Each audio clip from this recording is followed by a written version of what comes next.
All right. Hello, everybody, and welcome to our webinar on GDPR, presented by our CEO, Chad Williams. My name is Rachel Chaya, and on behalf of the whole team here at 5Q, thank you for joining us. We're really excited to have you here. We hope that this is an informational experience for you and that at the end of it, you can ask yourself, is your ministry GDPR compliant? Before we begin, we wanted to ask you guys a question and see where you're at with GDPR. So you can go ahead down into the chat box and answer if you feel so. And we just want to know, at what level do you think that you're ready to be GDPR compliant? Have you guys started preparing? Do you have no idea what GDPR even is and you don't know where to start? Or are you already there? So go ahead and let us know in the chat box where you're at as everybody's settling in. We wanted to let you guys know that as Chad was preparing 5Q and Journity to be GDPR compliant for ourselves, he worked for a few months and he did a lot of research and he's really, really excited to share it with you guys. So we are excited to see that some of you guys are starting to prepare for GDPR, and we hope that this helps you move forward and get ready to be completely compliant in every way. So if you guys have any questions throughout the presentation, go ahead and drop them in the Q&A box at the bottom of your screen. We'll have time at the end of the presentation to answer those questions and pull them out. So just at any point at all, just drop them down in there and we'll get to you. Don't worry about it. Without further ado then, I will hand it over to our CEO, Chad Williams. Awesome. Thanks so much, Rachel. Just want to say thank you for each of you for being here. And I'm just seeing Amy and Joel and Avery and Susie and Sarah and Josh. Thanks for answering the question. And it looks like there's a little bit of an array. Some of you have started preparing. Some of you have done research, maybe not begun implementing.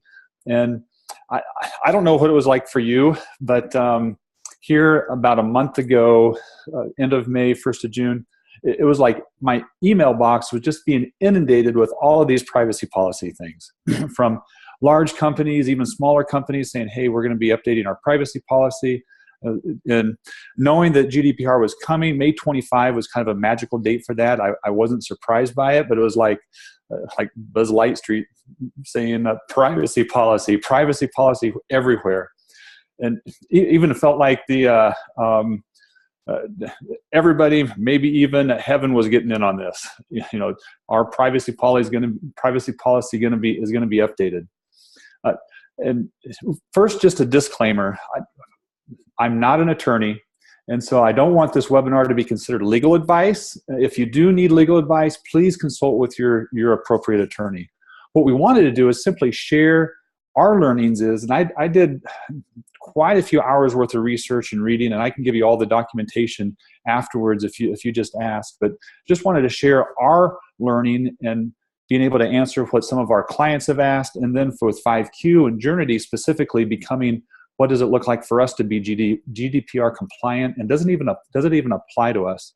So after today, I'm going to be giving you 4 questions of a litmus test that you'd be able to tell, yes, GDPR is something that we need to be preparing for and getting prepared for. Or in answer to those questions, you may find that no, we really don't need to worry about that right now.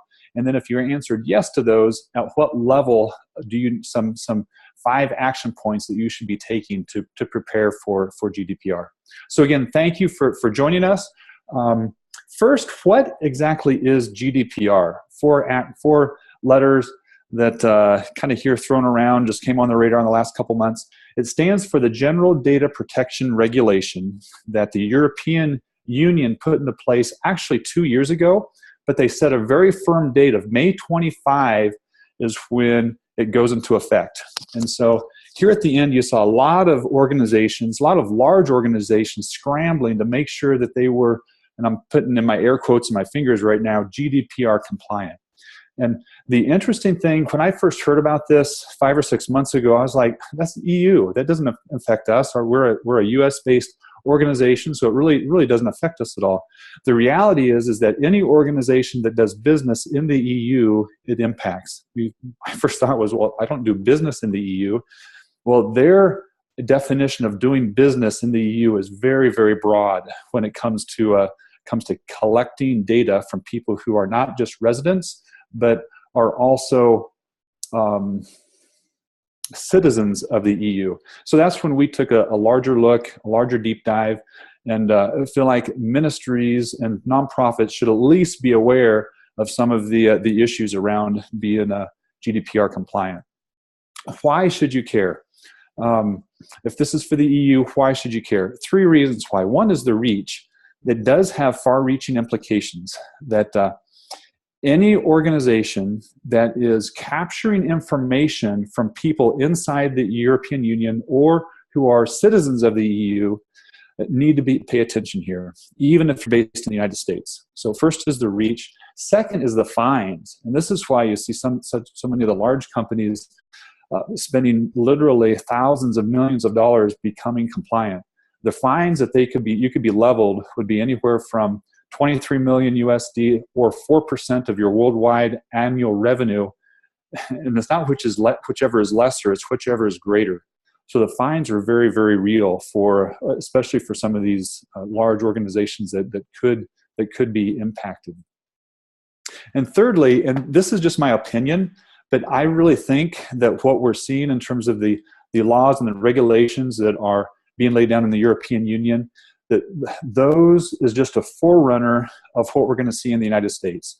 I'm predicting that within the next 2 to 4 years, we're going to see similar laws being adopted inside the United States. If you just look at just within the last couple months, when Mark Zuckerberg and Facebook went before the United States government in answering questions about the privacy around the whole Cambridge Analytica fiasco. Privacy is top of mind for our policymakers. And so I'm predicting that within the next 2 to 4 years, we're going to see some similar regulation come out inside the United States. So the question that I think a lot of, especially maybe smaller or medium-sized ministries and nonprofits may be asking is, well, does this really apply to me? I'm going to provide to you a 4-question litmus test. The first question is, do you have an office or staff located in the EU? And the EU is any of the countries, any of those several countries that are in the European Union. Second question is, do you receive donations or sell product in the EU? Third question is, does your website track personal data like IP addresses, or does it set cookies? Does it collect personal data from your website? And then fourth question, does your website receive visitors from countries that are in the EU? And you can find that out by just going to your website. And I grabbed this from one of our clients, and you can see that their number three visited site is the United Kingdom, which is still technically a part of the EU, even though they're backing out. The GDPR does apply to the EU, or does apply to the United Kingdom. So they have over 4% of their traffic coming from one country inside the EU. So you can check your Google Analytics and see what percentage of your traffic is coming from those European Union countries. So how you answer those 4 questions, I think, that determines how much you should be preparing for. If you have an office or staff, or if you receive donations or sell product in the EU, your exposure is high. If both of these next questions, 3 or 4, if you answered yes to both of these, that your website tracks personal data, if your website sets cookies, and I would say probably 90% of websites out there today do track some kind of personal data, even if it's in Google Analytics or some other things, you're capturing personal data around folks. And then, does your website receive visitors from the European Union countries? If you answer yes to both of those, your exposure, I'm going to say, is medium. It's not super high if you don't have an office or sell staff or staff there. And the people that enforce these regulations, they're going to be going after those that are large organizations, large companies that have a super high risk. So that's how, those 4 questions that I encourage you to ask about your organizations to see how much time and energy should you be spending on GDPR. What are the specific requirements around this form of regulations? I think, well, I'm going to cover 4 key areas that as we researched. I mean, there's lots of content around the regulations, but I think if I were to summarize it down, there's really 4 key areas. And so this is what we're going to cover those. The first is the individual consent. And that simply means that the individual must give their consent to the data collected and why we're collecting that data. So if you'll see, just in the last few months, you'll see a lot of websites start coming out with this pop-up or this overlay that says our website uses cookies to enhance your user experience. If you continue, you're agreeing to our privacy policy. So this is organizations' method of giving a visitor to your website the ability to consent and say, yes, I'm consenting. You've shown me your privacy policy up front. I'm consenting to what you're doing. I know what you're going to be doing. And so this is one way that I think if you have visitors coming to your website from the EU, you should, number one, have a well-articulated privacy policy. And then number 2, being able to request consent from your website visitors. And the other areas where this would attach is if you're capturing email addresses, making sure that you're not purchasing those emails from people who live inside the EU, but instead you're capturing those and they're giving their consent that you're capturing that data. Second area is the individual's right to privacy, and this covers two areas. One is the right of access, and the other is the right of erasure. So if a person contacts your organization and says, hey, I want to see what all the data that you have on me, or they contact you and say, hey, I don't want to be a part of your organization anymore. Please erase all the data that you have. At surface level, that sounds like, well, that's fairly simple. But even for our relatively small organization, we have lots of different systems where we have personal data, whether it be our finance area, whether it be our CRM, whether it be in our website, our email communications. And so when we start mapping out, okay, where is it that we have all the personal data, it touches a lot of different areas inside an organization, especially if you have a larger organization, it really does make an impact. And so the action is to make sure that you're setting the policies and practices in place to be able to comply. If somebody from the EU says, hey, I want access to my personal data, you have 72 hours to be able to give them all of their data. And you have 72 hours also to be able to erase their data if they ask you to erase that. And the next area is in the area of responsibility and accountability inside the organization. The regulations actually identified a specific role. They call it a data protection officer. And they've said there must be somebody inside the organization that is basically looking out and making sure that these privacy policies are all taken being effective inside the organization. A couple notes on that is, number one, they don't have to be lawyers, but they do need to have expertise in both the national and European law. They also have to have a reasonable understanding of the organization's technical, because of where all the data is stored, as well as their organizational, the org chart structure, and be familiar with information technologies and data security. So the action for you would be to appoint, hire, or outsource this data protection officer. And yes, you can outsource it, so it doesn't have to be internal. What we've done internally is we've appointed a person on a staff to say, hey, you're responsible for staying up to speed with the things that are around the privacy policies. And we've said not only in Europe, but also inside the United States. The other area that it impacts is related to data breaches. And we've all heard, like when when Facebook, the thing that they had with Cambridge Analytics, that happened months. It was happened during the election, and it didn't come to the surface until I think it was over a year after the actual event had happened, when that data was being breached or that data was being used. Well, the GDPR says if your data is breached, you have 72 hours to report that breach to the appropriate authorities. And inside of Europe, there is a governing body that you have to report it to and say, hey, our data has been breached. And obviously there's all kinds of PR ramifications around that. But they've said, you can't sit on this. You have to let the right authorities know. And eventually they're saying, let the public know about that. So the action is to set the policies and practices in place to comply. So if somebody breaks in and compromises your data, you need to let the right people know within 72 hours. So what should your organization be doing to move towards a GDPR compliance?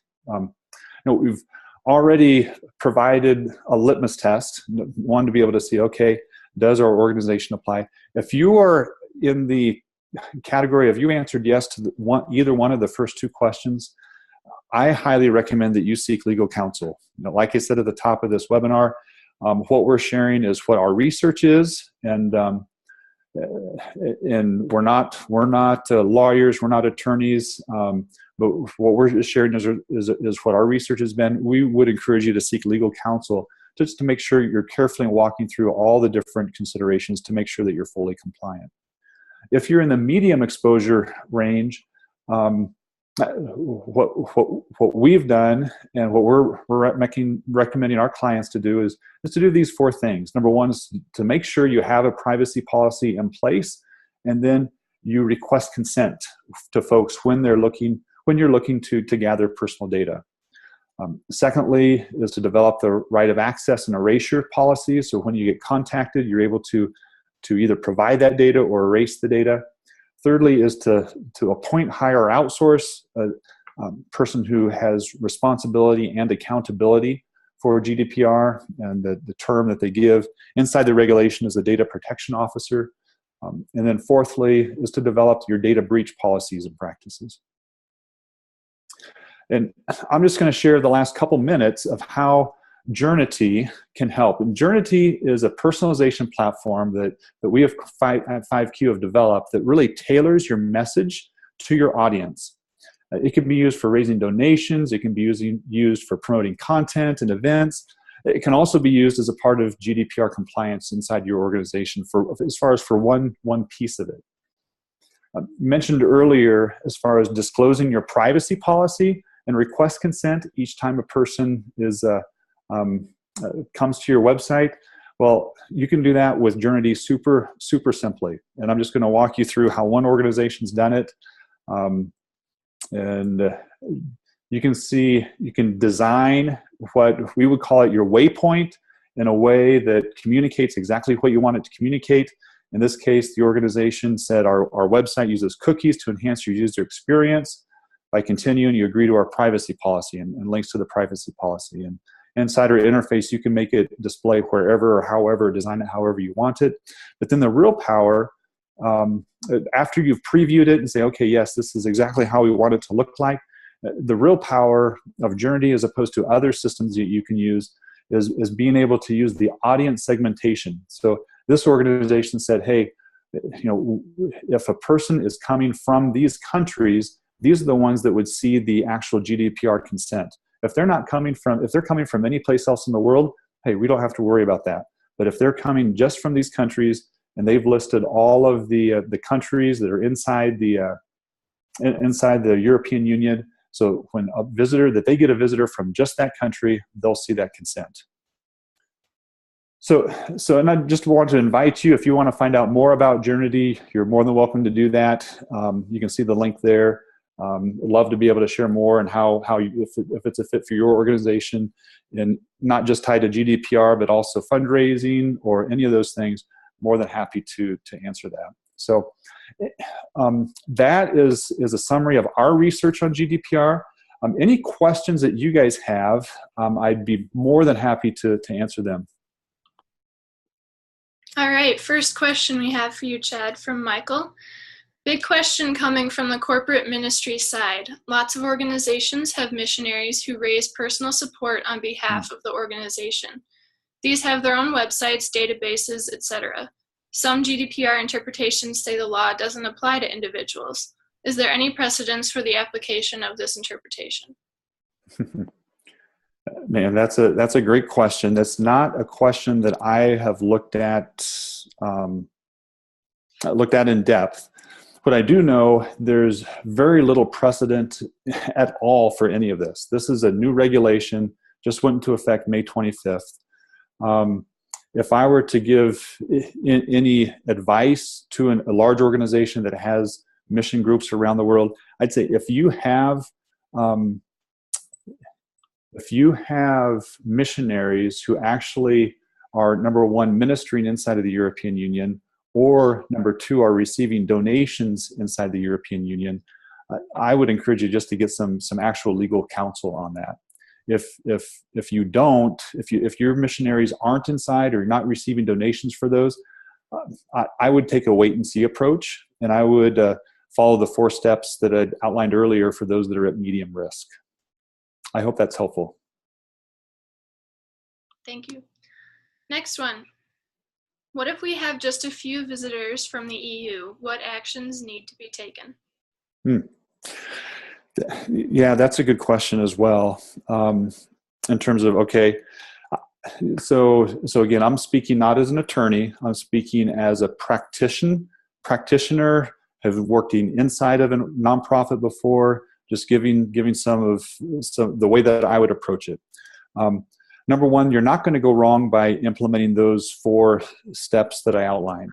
You know, they're good practices to be able to implement. So I would encourage you just to go ahead and implement those, even if you're just getting a few visitors. What the rule of thumb that I have used for the last 15 years in the technology space, specifically for ministries and nonprofits especially, is what I would call the 10% rule. And so if you're getting at least 10% of your traffic is coming from the EU, you definitely need to be taking those first 4 steps. If less than 10% is coming, you know, the law says if you're getting even 1 EU visitor, you need to be compliant. But at the end of the day, we're running ministries, we're short on resources, you have to choose where you're going to spend your resources. So I've always used the 10% rule, whether it's a new technology, or 10% rule if it's a declining technology, to use that. So those would be the 2 things I'd recommend as far as how much traffic would warrant really diving into GDPR. Awesome. Next question. Does this apply to U.S. citizens living in the EU? So does this apply to U.S. citizens living in the EU? There, it's a little bit fuzzy in terms of, I've read both, that it applies. So you could also ask the opposite question. Does it apply to EU citizens living in the United States? And I've seen legal advice going both ways, that it would not apply or it would apply. I'd say it's too early to tell. I don't think the legal precedence has actually happened enough to be able to tell one way or the other. Again, at this point, I would err on the side of caution, and at least do those four action steps, and then keep watching and seeing, okay, as the cases start coming through the court case, watching and seeing exactly when the court cases come through, how do they determine that? All right, last question that we have so far. Does the data protection officer need to be on staff, or can they be outsourced? Yeah. My understanding is that it can be outsourced. And so you actually have seen some companies start up with consultants that's what they offer. You sign up here and we'll provide the data protection officer role, and they'll have you do some surveys and have you submit and say, okay, are you compliant in these specific areas? And so that role can be outsourced. All right. Looks like that's it so far for questions. Thank you guys so much for coming and attending our webinar. I really hope that this was a good experience for you guys and you feel well informed. If you have any more questions, feel free to reach out to us. Yeah. Thanks, Rachel. And Chad, this is Chad. Let me just say in closing, I don't have it on the screen, but let me just give you my personal email at chad.williams@5q.com, and that's spelled out FIVEQ.com. So that's chad.williams@FIVEQ.com. If you have any other questions or comments, I'm always open to hearing your thoughts and hearing your questions and feedback. Thanks so much for attending. Question, Chad, that came in. Yeah, absolutely. Want to get it answered. First of all, Michael, yes, you guys will get a copy of the video. We will send this out to you guys. Joel wants to know, does granting access mean just providing the data, or does it mean letting them log into our system? My understanding is that it's providing the data to them, and I don't think it's specific in what format. So you can email the data to them. I don't think you have to provide actual login access. I don't think the law has specified that. So it could be emailing them the data, not necessarily having them log in. All right. Awesome. I think that's it. Okay. Thanks, everybody. Take care. Have a great day, guys.